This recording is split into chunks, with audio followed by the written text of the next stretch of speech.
en el corazón de un imperio poderoso. Un hombre ocupaba una posición de honor. Pero su corazón estaba a 1000 kilómetros de distancia, con un pueblo en ruinas y una ciudad sin defensas. Acuérdate de la palabra, concédeme gracia delante del rey.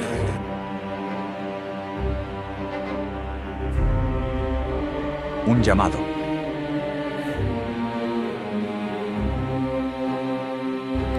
Una misión imposible.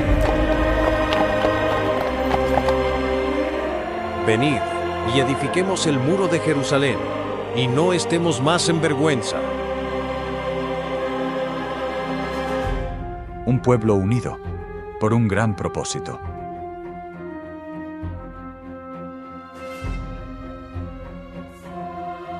Lo que edifican, si subiere una zorra, lo derribará. Pero la oposición fue implacable. No temáis, acordaos del Señor, grande y temible. Con la herramienta en una mano y el arma en la otra, en 52 días, lo imposible se hizo realidad. Pero la reconstrucción no era solo de piedras. Un líder de oración, un hombre de acción, un reconstructor de muros y de vidas. Nehemías, la película. Bienvenidos a Ecos de la Biblia. Estamos en Susa, la capital del vasto imperio persa, alrededor del año 445 a.C. Más de medio siglo ha pasado desde que el rey Ciro permitió a los judíos exiliados regresar a su tierra y reconstruir el templo en Jerusalén. Pero la restauración completa aún no ha llegado. En esta corte real, sirviendo al poderoso rey Artajerjes, se encuentra un hombre judío llamado Nehemías. Ocupa una posición de gran confianza y privilegio. Es el copero del rey. Su trabajo no solo implica servir el vino, sino también proteger al rey de posibles envenenamientos, lo que requiere lealtad absoluta y le da acceso cercano al monarca. Un día, Nehemías recibió la visita de uno de sus hermanos, Hanani, junto con otros hombres que venían de Judá. Con el corazón ansioso por saber de su pueblo y de la ciudad santa, Nehemías les preguntó por los judíos que habían escapado del cautiverio y habían regresado, y por la situación de Jerusalén. La respuesta que recibió fue desoladora. El remanente, los que quedaron de la cautividad, allí en la provincia, están en gran mal, angustia y humillación. El muro de Jerusalén está derribado y sus puertas han sido quemadas a fuego. La ciudad está indefensa y es una vergüenza. Cuando Nehemías oyó estas palabras, se sentó y lloró. Hizo duelo por algunos días. Oró sin cesar delante del Dios de los cielos. Su oración fue profunda, sincera. Te ruego, Jehová, Dios de los cielos, fuerte, grande y temible, que guardas el pacto y la misericordia a los que te aman y guardan tus mandamientos. Esté ahora atento tu oído y abiertos tus ojos para oír la oración de tu siervo. Confieso los pecados de los hijos de Israel que hemos cometido contra ti. Sí, yo y la casa de mi padre hemos pecado. En extremo nos hemos corrompido contra ti, y no hemos guardado los mandamientos que diste a Moisés tu siervo. Acuérdate ahora de la palabra que le diste, diciendo: si vosotros pecaréis, yo os dispersaré. Mas si os volviereis a mí, y guardaréis mis mandamientos, aunque vuestra dispersión fuere hasta el extremo de los cielos, de allí os recogeré, y os traeré al lugar que escogí para hacer habitar allí mi nombre. Ellos, pues, son tus siervos y tu pueblo, los cuales redimiste con tu gran poder. Te ruego, oh Jehová, concédeme ahora misericordia del rey Artajerjes y dame gracia ante él. Nehemías no solo sintió tristeza, sino que se identificó con el pecado de su pueblo, confesó y clamó a Dios. Empezó a pedir una oportunidad para actuar. Pasaron algunos meses. Llegó el mes de Nisán. Estando Nehemías sirviendo el vino al rey, como era su costumbre, el rey notó algo diferente en él, pues Nehemías nunca antes había estado triste en su presencia. ¿Por qué está triste tu rostro? pues no estás enfermo. No es esto, sino quebranto de corazón. Entonces Nehemías sintió mucho temor, pues la tristeza delante del rey podía ser mal interpretada. Pero después de hacer una oración rápida y silenciosa a Dios en su corazón, respondió al rey con respeto. Viva el rey para siempre. ¿Cómo no estará triste mi rostro cuando la ciudad, casa de los sepulcros de mis padres, está desierta y sus puertas consumidas por el fuego? ¿Qué cosa pides? ¿Cuánto durará tu viaje y cuándo volverás? Y le agradó al rey enviarlo. Entonces Nehemías, aprovechando el favor del momento, pidió más. Si le place al rey, y si tu siervo ha hallado gracia delante de ti, envíame a Judá, a la ciudad de los sepulcros de mis padres, y la reedificaré. Si le place al rey, que se me den cartas para los gobernadores al otro lado del río Éufrates, para que me franqueen el paso hasta que llegue a Judá, y carta para Asaf, guarda del bosque del rey, para que me dé madera para enmaderar las puertas del palacio de la casa, para el muro de la ciudad, y para la casa en que yo estaré. Y el rey se lo concedió todo. Dios había respondido a sus oraciones y le había dado gracia delante del rey.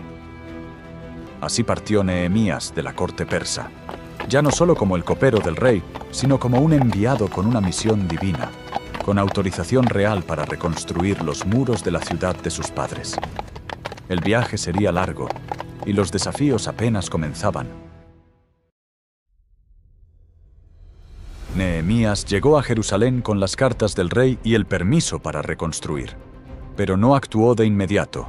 Durante 3 días, observó, esperó y sin duda oró, sin revelar todavía a nadie la misión que Dios había puesto en su corazón. Entonces se levantó de noche, él y unos pocos hombres con él, sin declarar a nadie lo que Dios había puesto en su corazón que hiciese por Jerusalén. Montó en su cabalgadura y salió por la puerta del valle, recorriendo sigilosamente el perímetro de la ciudad.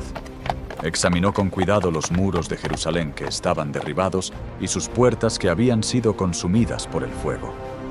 Vio la magnitud del desastre, la vergüenza de la ciudad santa, indefensa y en ruinas. Después de inspeccionar la situación por sí mismo bajo el manto de la noche, Nehemías supo que la tarea era enorme, pero también sintió confirmada la urgencia de la misión. Luego Nehemías convocó a los sacerdotes, a los nobles, a los oficiales y al resto de los que hacían la obra. Hasta ese momento no les había revelado su plan. Ahora les habló directamente al corazón. Vosotros veis el mal en que estamos, que Jerusalén está desierta, y sus puertas consumidas por el fuego. Mirad la vergüenza en que vivimos. Venid y edifiquemos el muro de Jerusalén, y no estemos más en humillación y deshonra. Nehemías les contó cómo la mano bondadosa de su Dios había estado sobre él para bien, y también les refirió las palabras que el rey Artajerjes le había dicho, mostrando el apoyo oficial que tenía. Al oír esto, al ver la fe de Nehemías y la providencia de Dios, el ánimo del pueblo se encendió. ¡Levantémonos y edifiquemos! Y fortalecieron sus manos para bien. La decisión estaba tomada. Comenzarían la gran obra de reconstrucción. Pero en cuanto la noticia del plan de reconstrucción llegó a oídos de ciertos enemigos de los judíos, la oposición surgió de inmediato. Sanbalat, un hombre de Horonaim, Tobías, un oficial amonita que tenía conexiones dentro de Jerusalén, y Gesem, el árabe, se enteraron. ¿Qué es esto que hacéis vosotros? ¿Acaso os rebeláis contra el rey Artajerjes? Pero Nehemías no se dejó intimidar. Les respondió con autoridad divina. El Dios de los cielos, Él nos prosperará, y nosotros sus siervos nos levantaremos y edificaremos. Pero vosotros no tenéis parte, ni derecho, ni memoria en Jerusalén. Dejó claro que la obra era de Dios, que Él les daría el éxito, y que sus enemigos no tenían derecho a interferir ni a reclamar nada en la ciudad santa. Y así comenzó la gran obra. Bajo el liderazgo organizado de Nehemías, el pueblo se dispuso a trabajar con entusiasmo. Se asignó cada sección del muro a diferentes grupos, familias, gremios de artesanos como los orfebres y perfumistas, sacerdotes y levitas, habitantes de pueblos cercanos. Cada uno reconstruía el tramo que tenía más cerca o el que le correspondía. Fue un esfuerzo comunitario impresionante, un pueblo trabajando unido por una causa común. Casi todos pusieron manos a la obra, aunque algunos nobles de la ciudad de Tecoa no quisieron ayudar, mostrando que incluso en medio del entusiasmo general, no todos compartían el mismo compromiso. Pero a pesar de esas excepciones, el trabajo avanzaba a un ritmo sorprendente gracias al ánimo del pueblo y la bendición de Dios. Sin embargo, la oposición inicial de sus enemigos pronto se convertiría en una amenaza mucho más seria. Cuando Sanbalat oyó que los judíos estaban edificando el muro, se enfureció muchísimo y se enojó grandemente. Lleno de ira, hizo burla de los judíos delante de sus hermanos y del ejército de Samaria. ¿Qué hacen estos débiles judíos? ¿Se les permitirá volver a ofrecer sacrificios? ¿Acabarán en un día? ¿Resucitarán de los montones de polvo las piedras que fueron quemadas? Lo que ellos edifican del muro de piedra, si subiere una zorra, de seguro lo derribará. Al oír estas burlas, Nehemías no respondió directamente a ellos, sino que se volvió a Dios en oración. Oye, oh Dios nuestro, que somos objeto de su desprecio, devuelve el mal que nos hacen sobre su propia cabeza. No cubras su iniquidad, ni su pecado sea borrado delante de ti, porque te provocaron a ira delante de los que edificamos. A pesar de las burlas, el pueblo siguió edificando el muro con entusiasmo, porque tenían ánimo para trabajar, y se logró cerrar toda la muralla hasta la mitad de su altura. Pero cuando oyeron los árabes, los amonitas y los de Asdod, que los muros de Jerusalén eran reparados y que las brechas comenzaban a ser cerradas, se encolerizaron mucho. Ya no eran solo burlas, ahora planeaban usar la fuerza. Y conspiraron todos juntos para venir y atacar a Jerusalén y hacerle daño, creando confusión y deteniendo la obra.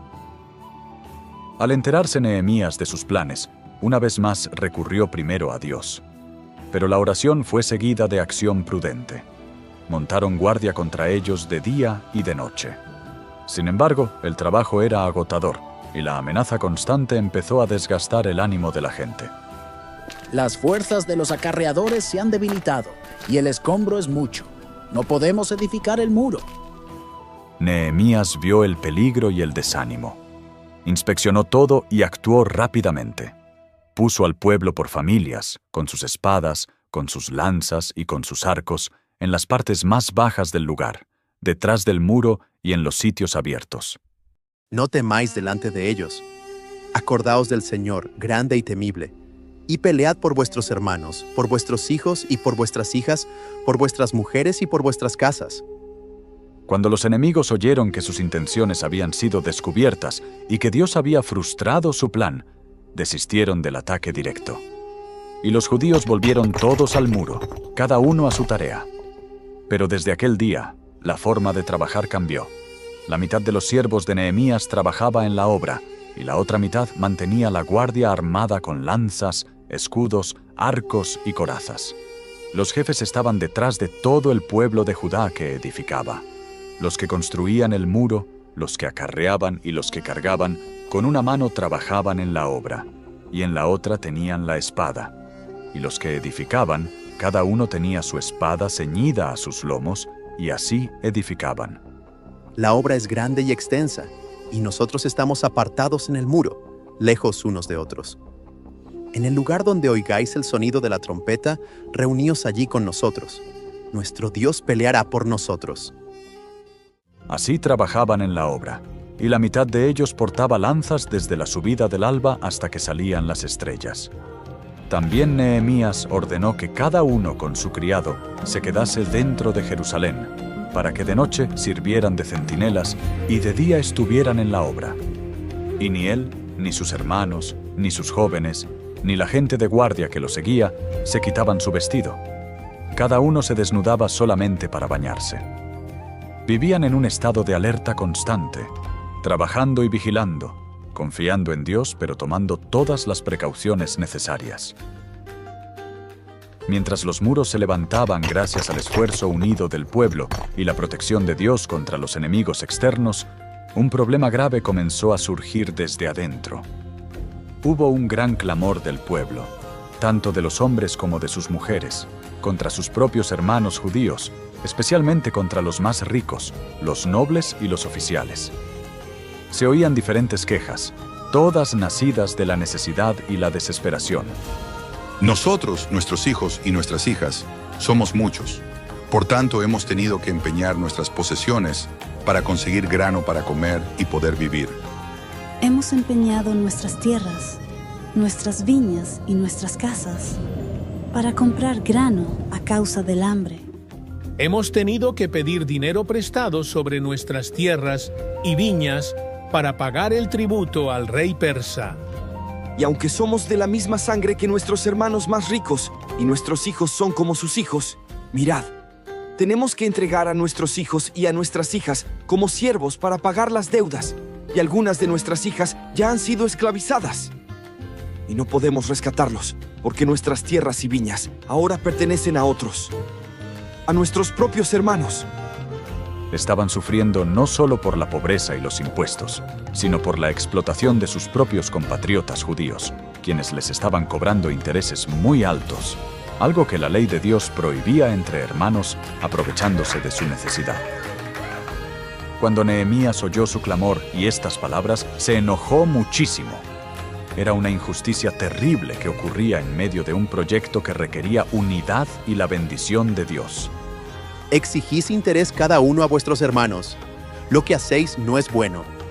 Nosotros según nuestras posibilidades, y vosotros ahora vendéis a vuestros hermanos, ¿y tendrán que ser vendidos de nuevo a nosotros? ¿No deberíais andar en el temor de nuestro Dios para evitar la burla y el reproche de las naciones enemigas? También yo, mis hermanos y mis criados, les hemos prestado dinero y grano. Os ruego que perdones ahora esta deuda. Os ruego que les devolváis inmediatamente sus tierras, sus viñas, sus olivares y sus casas, y también devolvedles la parte del dinero, del grano, del vino y del aceite que les estáis exigiendo como interés. Lo devolveremos y nada les exigiremos. Haremos así como tú dices. Entonces Nehemías llamó a los sacerdotes y les hizo jurar que harían conforme a esta promesa. Y para mostrar la seriedad del juramento, Nehemías hizo un gesto simbólico. Así sacuda Dios de su casa y de su trabajo a todo hombre que no cumpliere esto. Y así sea sacudido y quede vacío. Y toda la congregación alabó a Jehová, y el pueblo cumplió lo que se había prometido. La crisis interna fue resuelta gracias a la valiente intervención de Nehemías y la respuesta de los líderes. Y en medio de todo esto, Nehemías demostró ser un líder diferente, no solo de palabras sino también con su ejemplo. Desde que el rey lo nombró gobernador de Judá, durante 12 años, ni él ni sus criados cercanos comieron del impuesto o la ración de comida que le correspondía por su cargo, y que los gobernadores anteriores habían exigido al pueblo. Al contrario, Nehemías se dedicó con todas sus fuerzas a la obra del muro. No compró tierras para sí mismo, y además alimentaba diariamente en su mesa a más de 150 oficiales judíos y a los que venían de las naciones vecinas, todo de su propio bolsillo. Nunca demandé el pan del gobernador, porque la carga sobre este pueblo ya era pesada. Su integridad, su generosidad y su preocupación genuina por el bienestar del pueblo le daban una autoridad moral aún mayor para exigir justicia a los demás. Mostró que el verdadero liderazgo es servicio y sacrificio. El trabajo avanzaba a un ritmo increíble bajo la dirección de Nehemías y con la bendición de Dios. A pesar de las amenazas, el muro principal ya estaba reconstruido y todas las brechas habían sido cerradas. Solo faltaba colocar las hojas de las puertas en su lugar. Al ver esto, los enemigos se desesperaron y cambiaron de táctica. Sanbalat y Gesem, el árabe, viendo que no podían detener la obra por la fuerza o la burla, intentaron sacar a Nehemías de Jerusalén para hacerle daño lejos de la protección de su gente. Ven y reunámonos en alguna de las aldeas en el campo de Ono. Pero Nehemías comprendió que su intención era hacerle mal. Así que les envió mensajeros con esta respuesta. Yo estoy ocupado en una gran obra y no puedo ir. ¿Por qué ha de cesar la obra dejándola yo para ir a vosotros? Y le enviaron el mismo mensaje 4 veces, tratando de hacerlo caer en la trampa.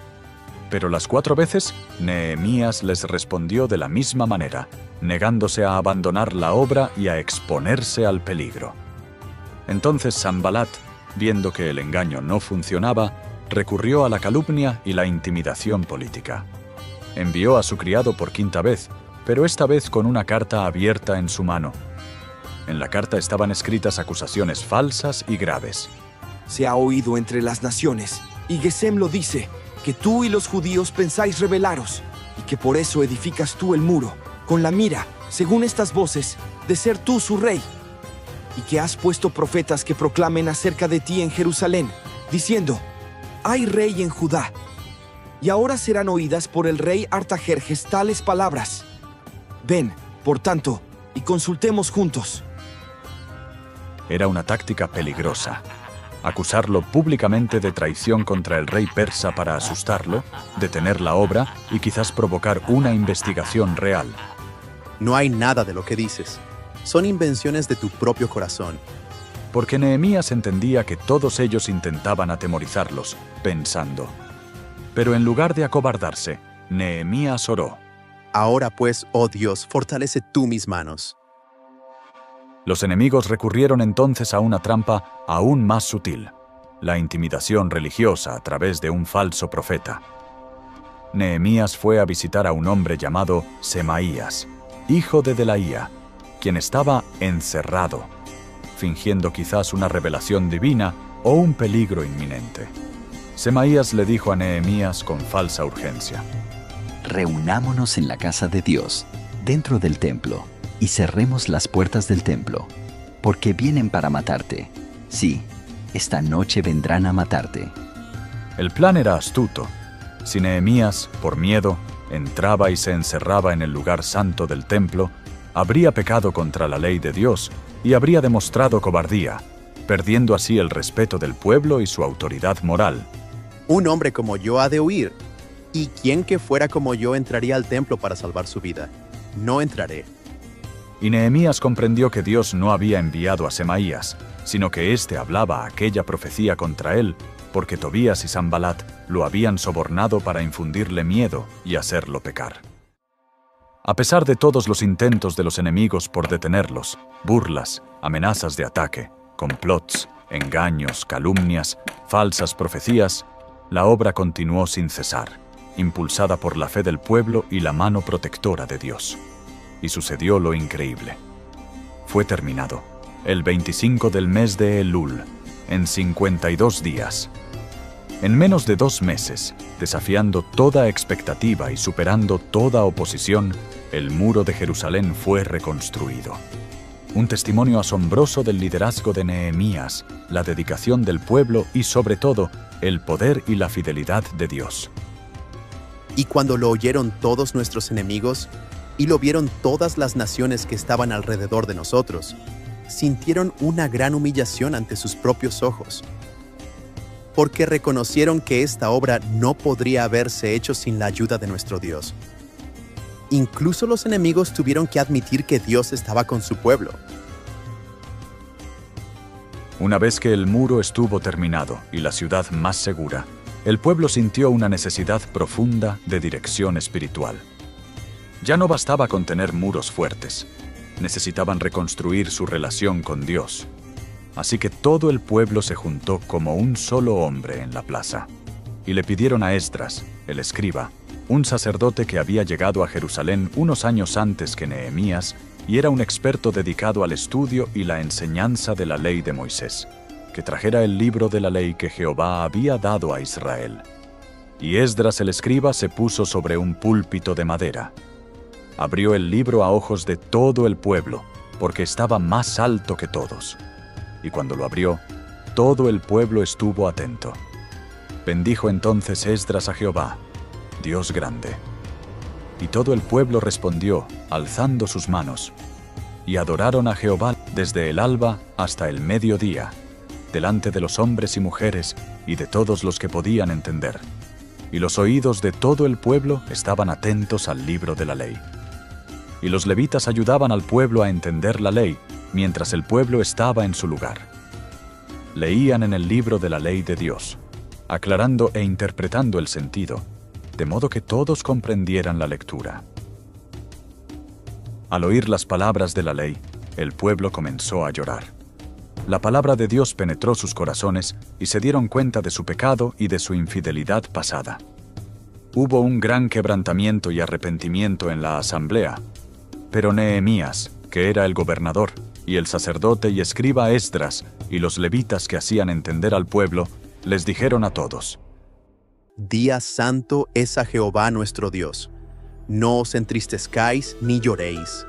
Id, comed grosuras y bebed vino dulce, y enviad porciones a los que no tienen nada preparado. Porque día santo es a nuestro Señor. No os entristezcáis, porque el gozo de Jehová es vuestra fuerza. Así los levitas calmaron a todo el pueblo, y la gente se fue a comer y a beber, a enviar porciones a los necesitados y a regocijarse grandemente, porque habían entendido las palabras que les habían enseñado. El redescubrimiento de la palabra de Dios trajo primero convicción, pero luego un gozo profundo.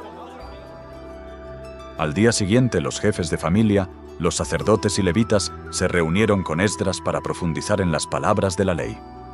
Y hallaron escrito en la ley que Jehová había mandado por Moisés que los hijos de Israel debían habitar en tabernáculos durante la fiesta solemne del mes séptimo. Inmediatamente dieron aviso por todas sus ciudades y por Jerusalén, y el pueblo salió al monte a traer ramas de olivo, de mirto, de palmeras y de otros árboles frondosos para hacer tabernáculos, como está escrito. Y todo el pueblo hizo sus cabañas y habitó en ellas durante los 7 días de la fiesta.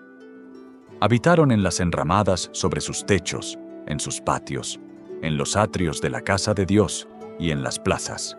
Hubo una alegría muy grande, porque desde los días de Josué hasta aquel día no habían celebrado así los hijos de Israel. Y Esdras leyó en el libro de la ley de Dios cada día, desde el primer día hasta el último. Fue un tiempo de gran avivamiento espiritual y de reconexión con las raíces de su fe. Poco después de la fiesta, el pueblo de Israel se reunió de nuevo, esta vez en una asamblea solemne de ayuno, confesión y separación del pecado. Se pusieron de pie y confesaron sus propios pecados y también las maldades de sus padres. Después de leer de nuevo en el libro de la ley, los levitas guiaron al pueblo en una oración extraordinaria. Recordaron la grandeza de Dios como creador, su pacto con Abraham, su poderosa liberación de Egipto, su paciencia en el desierto a pesar de la rebeldía del pueblo, su bondad al darles la tierra prometida. Pero también confesaron honestamente la dureza de corazón, la desobediencia y la idolatría de sus antepasados y de ellos mismos, reconociendo que el exilio y su situación actual eran consecuencia justa de sus pecados. Terminaron la oración reconociendo que, a pesar de todo, seguían siendo siervos en la tierra que Dios les había dado, y clamando por su misericordia. A causa, pues, de todo esto, el pueblo hizo un pacto firme y lo pusieron por escrito. Y fue firmado y sellado por sus príncipes, sus levitas y sus sacerdotes. El resto del pueblo, hombres y mujeres, todos los que tenían uso de razón, se unieron a sus hermanos y juraron bajo maldición que andarían en la ley de Dios. Finalmente, llegó el día de dedicar el muro reconstruido de Jerusalén. Nehemías organizó una gran celebración llena de gozo y gratitud a Dios. Formó 2 grandes coros que dieron gracias. Subieron al muro y marcharon en direcciones opuestas, rodeando la ciudad por encima de la muralla. Esdras iba delante de uno, y Nehemías detrás del otro, junto con los príncipes, sacerdotes con trompetas y levitas con instrumentos musicales. Cantaban fuerte, con alegría. Se detuvieron ambos coros en la casa de Dios. Hicieron grandes sacrificios y se alegraron, porque Dios los había recreado con grande contentamiento. Se alegraron también las mujeres y los niños, y el alborozo de Jerusalén fue oído desde lejos. El muro estaba terminado, y el corazón del pueblo por ahora estaba volviéndose a Dios. Después de la dedicación del muro y la renovación del pacto, Nehemías sirvió como gobernador en Judá durante 12 años. Luego, tal como había prometido, regresó a Persia para servir de nuevo al rey Artajerjes. Pero al cabo de algún tiempo, Nehemías obtuvo permiso del rey para volver a Jerusalén. Anhelaba ver cómo seguía el pueblo en su compromiso con Dios. Sin embargo, lo que encontró a su regreso lo llenó de tristeza y justa indignación. Durante su ausencia, el celo inicial se había enfriado y habían surgido graves problemas que violaban directamente el pacto que el pueblo había hecho solemnemente con Dios. Primero, descubrió algo escandaloso en la misma casa de Dios. Eliasib, el sumo sacerdote, que estaba a cargo de los almacenes del templo, y además era pariente de Tobías el amonita, uno de los principales enemigos de Nehemías, le había preparado una cámara grande en los atrios del templo, un lugar sagrado donde antes se guardaban las ofrendas, el incienso y los utensilios. También se dio cuenta de que las porciones de los levitas y los cantores, que debían ser sostenidos por los diezmos del pueblo para poder dedicarse al servicio del templo, no les habían sido dadas. A causa de esto, los levitas y cantores habían tenido que abandonar sus ministerios y huir cada uno a su campo para poder sobrevivir. Además, vio que el día de reposo, el día santo de Dios, estaba siendo profanado abiertamente. Encontró a algunos en Judá que pisaban lagares, acarreaban cargas y metían vino, uvas, higos y toda clase de productos en Jerusalén en el día de reposo. Incluso comerciantes de la ciudad de Tiro vendían pescado y otras mercancías a los judíos en Jerusalén durante el sábado. Y finalmente, vio que muchos judíos habían vuelto a casarse con mujeres paganas de Asdod, de Amón y de Moab, en contra de la ley y del pacto que habían hecho. Y lo peor era que la mitad de los hijos de estos matrimonios ya no sabían hablar la lengua de Judá, el hebreo, sino que hablaban la lengua de sus madres paganas, perdiendo así su identidad cultural y religiosa. Al ver todas estas cosas, Nehemías se indignó profundamente y actuó con la misma decisión y celo por Dios que lo caracterizaban. Primero, le dolió en gran manera lo de Tobías en el templo. Así que arrojó todos los muebles de la casa de Tobías fuera de aquella cámara sagrada. Luego mandó que limpiasen las cámaras y volvió a poner allí los utensilios de la casa de Dios, las ofrendas y el incienso. Reunió de nuevo a los levitas y cantores y los restituyó en sus puestos. Y todo Judá trajo de nuevo el diezmo del grano, del vino y del aceite a los almacenes. Nehemías puso al frente a hombres fieles y sabios para que repartieran las porciones a sus hermanos. Respecto al día de reposo, Nehemías contendió con los nobles de Judá, reprochándoles por profanar el día santo. Ordenó que se cerraran las puertas de Jerusalén antes de que comenzara el sábado y que no se abrieran hasta después de que terminara. Puso a algunos de sus propios criados de confianza a guardar las puertas para que no entrara ninguna carga en sábado. Y desde entonces no volvieron en día de reposo. Y en cuanto a los matrimonios mixtos, Nehemías también actuó con gran celo y severidad. No daréis vuestras hijas a sus hijos, y no tomaréis de sus hijas para vuestros hijos, ni para vosotros mismos. ¿No pecó por esto Salomón, rey de Israel? Pues aún a él le hicieron pecar las mujeres extranjeras. ¿Y vamos a obedeceros a vosotros para cometer todo este mal tan grande de ser infieles contra nuestro Dios, casándoos con mujeres extranjeras?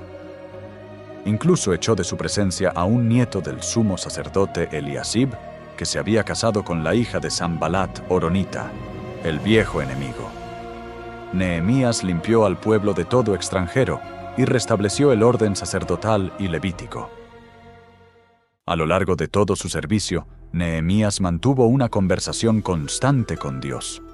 Su libro está lleno de oraciones cortas pero fervientes, y termina su relato pidiéndole a Dios, no para su propia gloria, sino para la honra de Dios, que se acuerde de él. Acuérdate de mí, oh Dios, concerniente a esto, y no borres mis obras de piedad que hice por la casa de mi Dios, y por su servicio. Acuérdate de mí, Dios mío, para bien. Así concluye la historia de Nehemías, el copero que se convirtió en reconstructor y reformador. A día de hoy no sabemos cómo murió Nehemías. La Biblia no lo registra, pero su legado es el de un líder extraordinario, un hombre de profunda oración y acción decidida, un organizador brillante, Un patriota valiente que enfrentó oposición externa e interna, un defensor de la justicia social y, sobre todo, un siervo celoso por la ley de Dios y la pureza espiritual de su pueblo. Nehemías nos enseña que la verdadera fe no es pasiva, sino que nos impulsa a actuar con valentía y sabiduría para restaurar lo que está roto, tanto en lo físico como en lo espiritual. Nos muestra la importancia de depender de Dios en oración constante, pero también de trabajar arduamente y tomar decisiones difíciles para cumplir su voluntad. Su vida es un ejemplo perdurable de liderazgo piadoso y de cómo una persona, llena de la visión y la fortaleza de Dios, puede marcar una diferencia enorme en la vida de una comunidad y en la historia de la redención. Gracias por acompañarnos en la inspiradora historia de Nehemías, un verdadero héroe de la fe y la acción. Si este relato te ha animado y enseñado, por favor, apóyanos con un me gusta y comparte este video para que otros puedan ser inspirados también. Suscríbete a nuestro canal para seguir descubriendo las grandes historias y verdades de la palabra de Dios. Que Dios te bendiga grandemente. Amén.